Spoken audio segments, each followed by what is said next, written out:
I don't walk into rooms expecting applause. I don't carry myself like a visionary. I'm just someone who fell in love with an idea that technology should serve the people, not the other way around. Today, for the first time, I am telling my own story, not for headlines, not to go viral, but because someone out there, sitting in a tiny room, chasing a quiet dream, might need to hear this. This is a story of obsession, of burning curiosity, endless nights, and the belief that the simplest things can carry the deepest meaning. Shall we begin? I was born on December 16, 1969, in Xianta, a small city in Hubei province, China. Not famous, not rich, not powerful, just one of those places where people work with their hands and speak with quiet eyes. My father was a civil servant. My mother was a teacher. We didn't have much, but we had a black and white television, a bookshelf full of old novels, and a belief. 知识可以改变命运. Knowledge can change destiny. As a boy, I was quiet. I didn't enjoy noise or crowds. While other kids played outside, I stayed home with books. I devoured by Einstein, Edison, Steve Jobs. I wasn't just reading their stories. I was imagining myself inside them. At 12, I got my first electronics magazine. I remember the smell of the paper, the lines of code printed like poetry. I didn't understand much, but something clicked. I thought this is what I want to do for the rest of my life.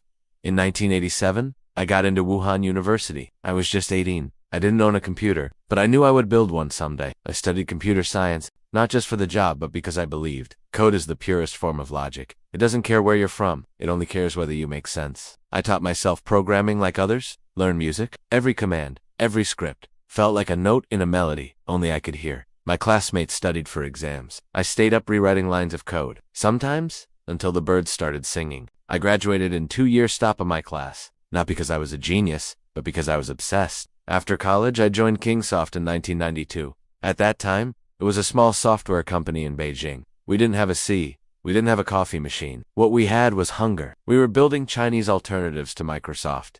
Day and night, I coded, debugged, designed, and then fixed, and failed again. I poured everything I had into the company. In 1998, I became CEO. I was 29, but leadership didn't come with ease. Every decision was heavy. Every mistake felt personal. The tech world was ruthless, but I told myself, if I can survive this chaos, I can build anything.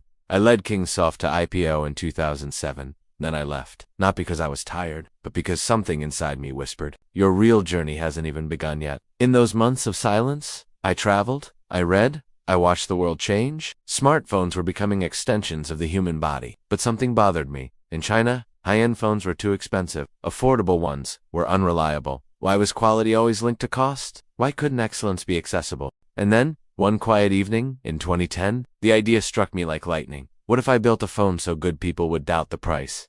That question lit a fire in me, one that hasn't gone out since. I called 6 friends, engineers, designers, dreamers. We had no factory, no brand, no celebrity endorsements. We had one word, Sinian, belief. That's how Xiaomi was born. People laughed. Another phone company.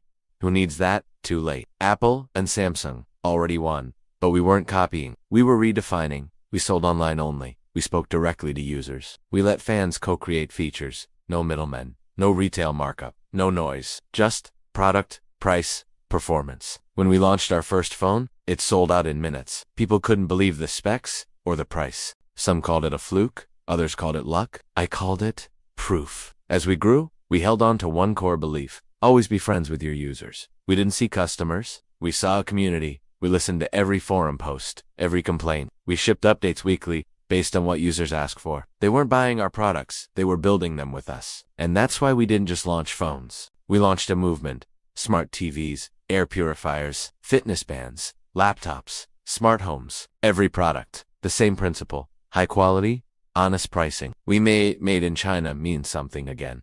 People ask me, what's your greatest achievement? It's not a sales record. It's not an IPO. It's not a product launch. It's this. Walking into a rural village and seeing a little girl using a Xiaomi tablet to learn English, or a grandfather checking his heart rate on our fitness band. It's knowing that technology, once distant and elite, is now part of their daily lives. Because we believed technology is not about gadgets. It's about dignity. Today, Xiaomi is in more than 100 countries, but I still live simply. No PR stunts. People say, Lei Jun, you should speak more, be more visible. But I smile and say, my work speaks louder than I ever could. Because when a boy from Xiantao builds a global company without shouting, that's not silence. That's power. So, who am I? I am not a genius, not a legend, not a rock star founder. I am Lei Jun, founder of Xiaomi, a quiet believer who turned obsession into innovation and built a bridge between dreams and affordability. I didn't just want to build a phone, I wanted to build hope. And now, when I see someone holding a Xiaomi device, I know I didn't chase the spotlight, but still,